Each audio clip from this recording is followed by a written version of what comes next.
कैसे बन गया एक ऑटो चालक का बेटा भारत का स्टार खिलाड़ी। उसका जोश, जुनून और जज्बा ने गरीबी को मिटा दी। जी हाँ दोस्तों, अभी तक आपने समझ गए होंगे हम किसका बात करने जा रहे हैं। हम बात कर रहे हैं भारत के मैराथन स्पेल करने वाले भारत के स्टार गेंदबाज मोहम्मद सिराज साहब का। हाँ, वही मोहम्मद सिराज जो अभी इंग्लैंड में पानी पिलाकर आ रही है, घुटने टेकने पर मजबूर करके आ रही है इंग्लैंड को उसके घर में घुस करके। ऑस्ट्रेलिया को ऑस्ट्रेलिया में हराने वाले मोहम्मद सिराज साहब अपने डेब्यू टेस्ट में। मोहम्मद सिराज, इतना आसान नहीं था उनका बचपन और बहुत संघर्षपूर्ण उनका कहानी है जो आपको भी सुनना चाहिए, आपको भी जानना चाहिए। मोहम्मद सिराज साहब 13 मार्च 1992 को हैदराबाद के एक बहुत ज्यादा गरीब परिवार में जन्म लेते हैं, जिनके पिता मोहम्मद गौस साहब एक ऑटो ड्राइवर थे। ऑटो चला करके अपने परिवार का भरण पोषण किसी तरीके से करते थे। माँ हाउसवाइफ थी, आसपास के घरों में भी जाकर के घर के खर्चे चलाने के लिए काम किया करती थी। लेकिन मोहम्मद सिराज साहब का जो जुनून था वो अलग ही था। मोहम्मद सिराज साहब 7 वर्ष की उम्र से ही टेनिस क्रिकेट खेलना शुरू कर दिया। और मोहम्मद सिराज साहब, क्या आपने भी खेला होगा, हम लोगों ने भी खेला। क्रिकेट एक ऐसा चीज है जो भारत में सब लोग उससे प्यार करते हैं। सब लोगों का सपना होता है कि हम भी क्रिकेट खेले। लेकिन जिंदगी की जद्दोजहद में आदमी अपना सपना भूल करके अपने परिवार के जीवन यापन में लग जाता है। लेकिन मोहम्मद सिराज साहब ने ऐसा बिल्कुल भी नहीं किया और इसमें उनका पूरा का पूरा साथ उनके पिता ऑटो ड्राइवर मोहम्मद गौस साहब ने दिया।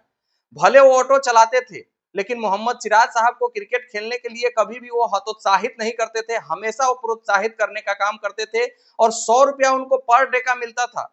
100 रुपया पर डे का मिलता था मोहम्मद सिराज साहब को, उनके पिता देते थे ताकि वो अपने गाड़ी में पेट्रोल डला करके प्रैक्टिस करने जा सके। बहुत दिनों तक टेनिस क्रिकेट खेलने के बाद एक अपना अलग पहचान बना चुके थे मोहम्मद सिराज साहब अपने एरिया में।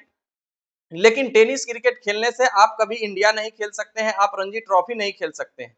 फिर एक हैदराबाद के दिग्गज क्रिकेटर ने उनको फर्स्ट क्लास में डेब्यू करा दिया और उनका स्किल देख करके कहा कि आप लंबे लंबे स्पेल करने के लिए जाने जाते हैं, आपको भारतीय क्रिकेट में जाना चाहिए और आप फर्स्ट क्लास क्रिकेट खेलिए। फर्स्ट क्लास क्रिकेट में खेला, 2015-16 की बात है। लेकिन उसके बाद से उन्होंने पीछे मुड़कर देखा ही नहीं।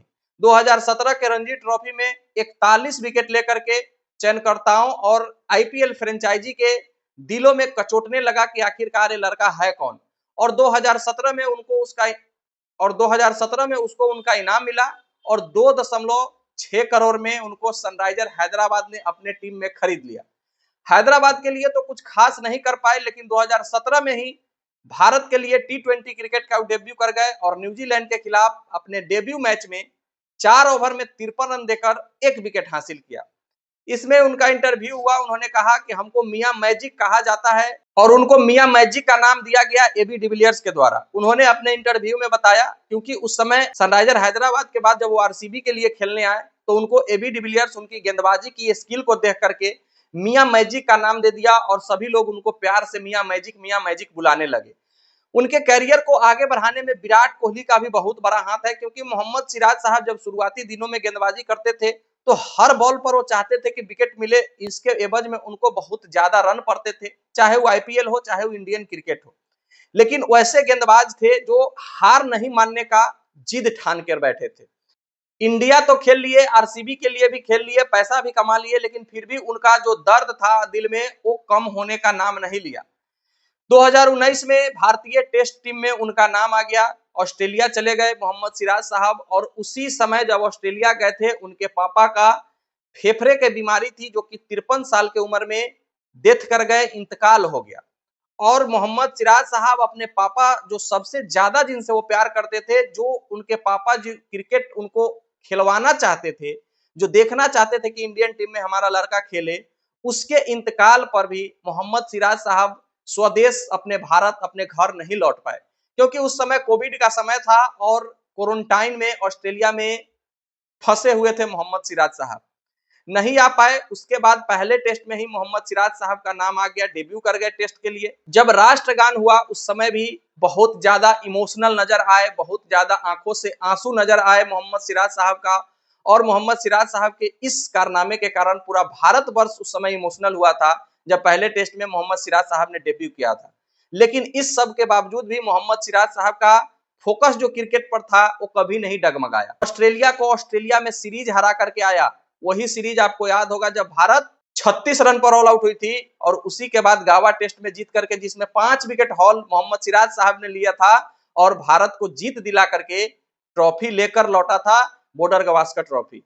फिर उसके बाद मोहम्मद सिराज साहब ने जब भारत लौटा तो फिर अपने पापा के समाधि पर, अपने अब्बू के समाधि पर जाकर के दुआ मांगा और माफी मांगा कि हम आपके इंतकाल पर नहीं आ पाए पापा, आप हमको माफ कर दीजिएगा।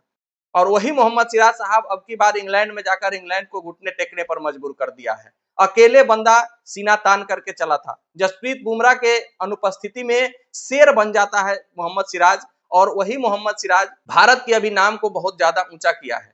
वो सीधा कहते हैं कि हम जब गेंद फेंकते हैं तो हम अपने लिए नहीं फेंकते हैं, हम कंट्री के लिए फेंकते हैं, और हमको ये नहीं पता रहता है कि हम पहला ओवर फेंक रहे हैं कि 32वां ओवर फेंक रहे हैं, हम उसी एनर्जी से फेंकते हैं और वो दिखता है। कोई भी इंसान अगर शोहरत, इज्जत, दौलत हासिल करता है, उसके पीछे उसका बहुत बड़ा संघर्ष होता है साहब। बस हम लोगों को वो नजर नहीं आता है। सोचे कि आज हम आप लोगों के सामने सिराज का कहानी रख दे। कैसा लगा आपका सिराज की ये कहानी? कमेंट करके जरूर बताइएगा। मिलते हैं फिर नेक्स्ट वीडियो में, जब तक के लिए बेस्ट ऑफ लक। धन्यवाद। जय हिंद।